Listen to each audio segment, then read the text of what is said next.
Ooh, the Batman killing joke. It's gonna be a wrong time. Good morning, Vietnam! You are a toy! My sons were better men. She wouldn't even harm a fly. I am serious. And don't call me Shirley. Hey there, hi there, how you doing? You know that we're gonna be reviewing. Hey, ho, whoa! Welcome to Rated R for Review. As always. You're Mike and a dick. And he's Bud! And on this episode, we're talking Killing Joke. I mean, it's not that funny. The Killing Joke? It's got joke in the name. It should be funny. I mean, I think it's kind of like that play on words. What do you mean? I don't know. Like Vestigio? Yeah. I don't know what Vestigio is. Nobody does. That's why it's so good. So, what'd you think of it? Okay. Gonna say, I never read The Killing Joke. I remember you tried showing it to me one day, and I was just skipped to the last page. I was just like, alright, I don't really care. How does it end? And I don't remember any of that Barbara Gordon stuff. Was that in it? No. I mean, The Killing Joke is a really quick read. Yeah. So they had to throw something in there. To beef it up? Right. And Barbara Gordon was never Batgirl in The Killing Joke. She was always just Barbara Gordon. She wasn't, like, flying around with her Batgirl costume on. But she was Batgirl, just she not was in the comic. Batgirl Yeah, at the time, but she wasn't. Like, they just didn't show her as Right. Okay. So, Yeah, that confused me. When this movie starts off, it's like a Batgirl exposition, like giving you some backstory about why you should care about this, and it doesn't fit. It feels very out of place. they had to add something, so I expected it. But what they did add was not what they should have, because the whole time they had some new character that you didn't care about. That I don't even remember his name because it wasn't important. Paris Français. Right. It's something like that for real. So the whole time, the first 45. And that ain't no joke. For the first 45 minutes, it's like pointless, just jabbering that you don't care about. It's stupid, whiny, like high school drama bullshit. The only thing that it really added was the fact that Batman and Batgirl fucked on the rooftop, and That's a spoiler. well, we're doing spoilers. Are we? It's been out for like a month. Not really. What do you mean? What do you mean? What do I mean? I mean, like, you can't just say, "Oh, they Batman and Batgirl get to freaky with the diggy." That's a spoiler. It is a plot of the film. Right, and we're talking spoilers. Are we? Yeah. Wasn't made aware of this. Why wouldn't we? It's been out long enough. Well, first of all, they didn't show no boobies. Right. And would that have helped? No. You wanted to see some animated boobies? Let's see, Barbara. It's rated R. Why was this movie rated R? I don't know. Maybe because at the end with him going through the tunnel of love, everything. Maybe that's why.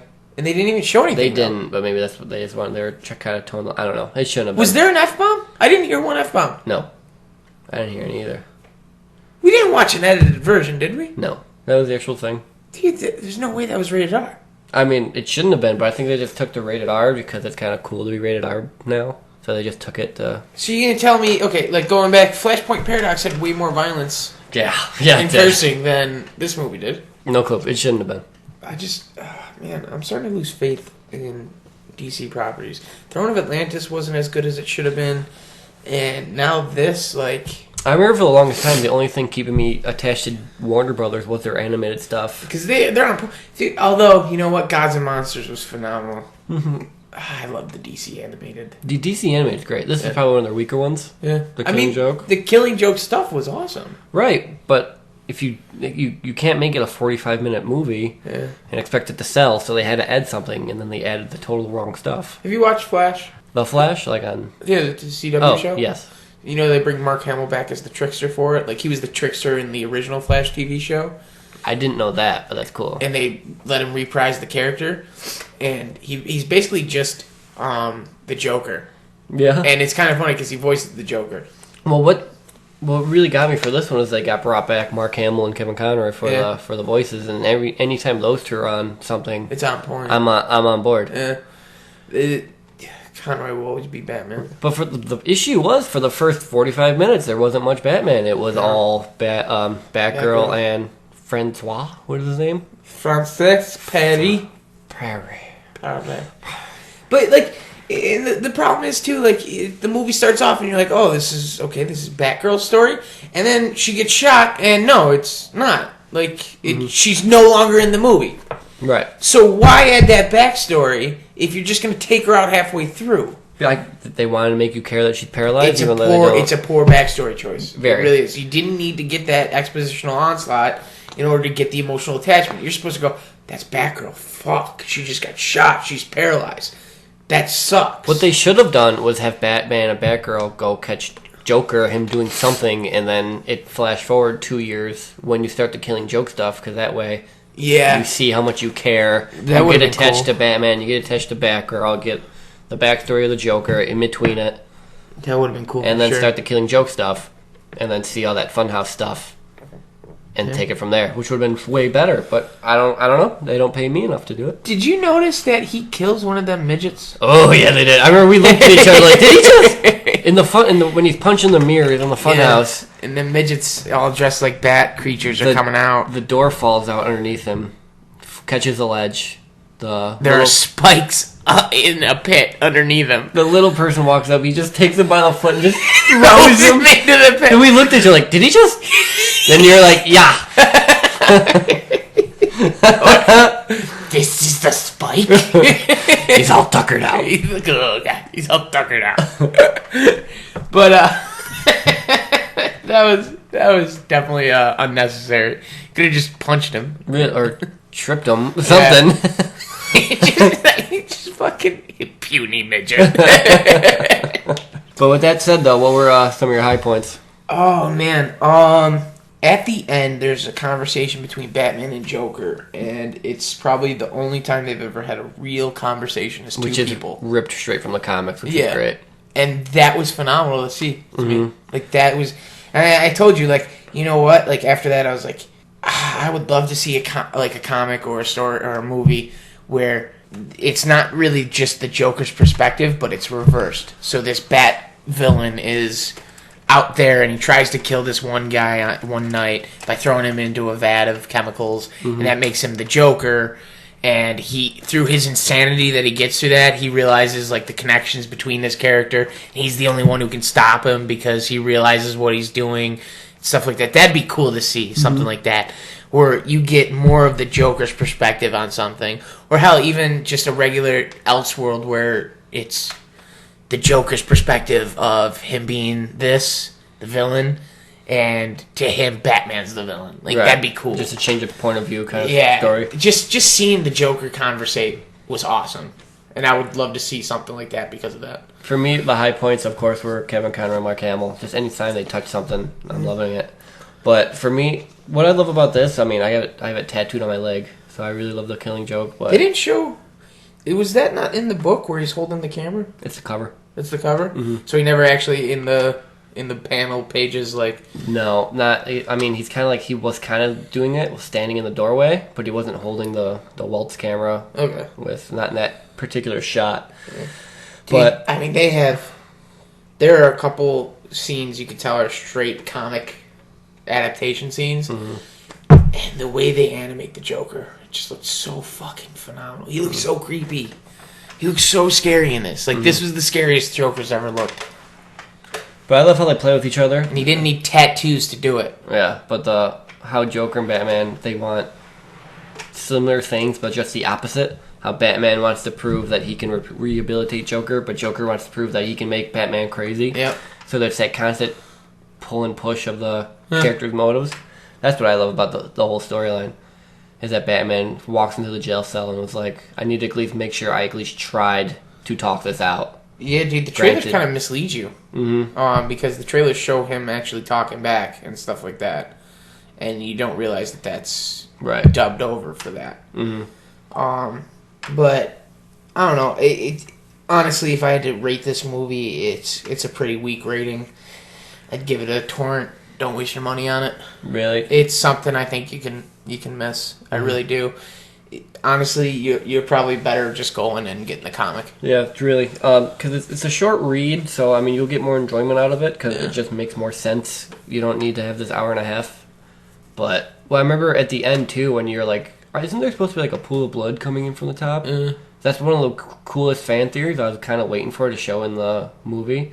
Was that at the end when Batman puts his hand on him and they're both laughing? Yeah, I thought he was other? supposed to supposedly kill him. Then you only hear Batman's laugh. I mean, so they're fan theory, but I don't think it actually is because fuck wrote it. I can't think of his name. I got you. Hang on. No, leave it. Who wrote The Killing Joke? Alan Moore wrote Alan Batman. Moore. I was thinking The Jason Killing Joke. Todd. You didn't know Alan Moore wrote it? I did know it, but so Alan Moore pretty much even came out and was like, "No, that's not him killing him. They're just laughing." But it's a cool fan theory because at the end the pool of blood comes in, and I could just picture Batman just like strangling him as he's laughing because he finally got broken or whatever. Yeah.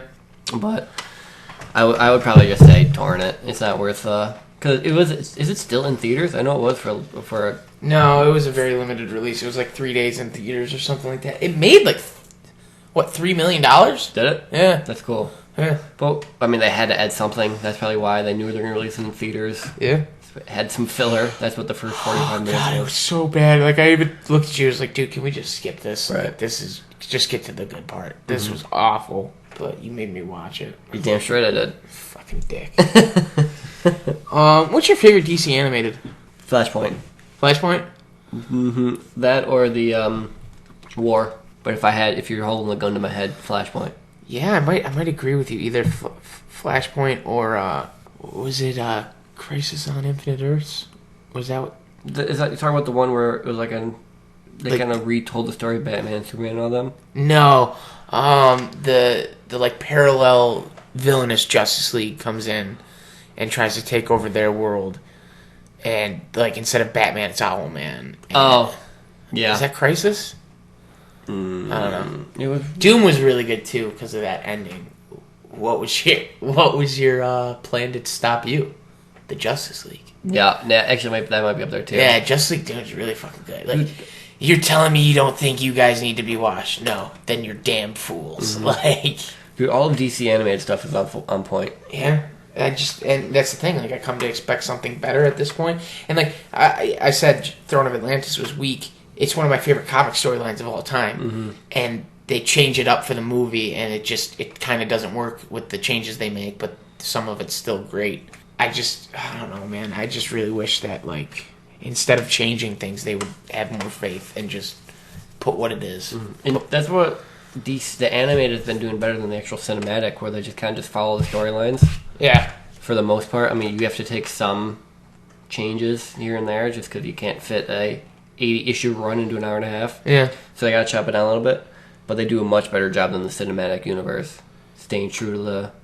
Do you remember in the Justice League animated series, Flash is in Central City, and like I forget who he's with two other heroes. It's Justice League Unlimited, and they're like, oh, it's Orion and Green Lantern, the black one. What is his name? Jon Stewart. Jon Stewart. Thank you. I always don't want to say it because it's You think of Daily Show? Daily Show, yeah. But Jon Stewart, and they're gonna rough up the trickster to get info out of him, and it's voiced by Mark Hamill. And it's just like, all right, trickster, what's going on here? And Flash just talking to him like, we don't need to be violent with this guy. He's like, got me again, Flash. He's like, all right, turn yourself in. Will do, buddy. Like, that was so funny. I don't know. I love Mark Hamill, and just this was a letdown, not because of him. No, I think feel Kevin he- Conroy helped. Yeah, They helped a tremendous Yeah, amount. as soon as that stuff started, it was great. Right. It It was just that first 45 minutes of it was kind of dog shit. Yeah. I hate having to say that about something with them in it. Yeah. All right, well, that'll wrap us up for Killing Joke. I think you should at least check it out if you want. Just Just skip 45 minutes. skip the first half. Yeah, no, like, it's just, you don't need it. Just go straight to Batman walking into Arkham. Really. That's it. Or, yeah, right when he walks in and sees a guy's smiling face Yeah. in the one room. So, yeah, go check it out. Alrighty. As always. He is Mike. And he's my puddin'. Keep it tight, people.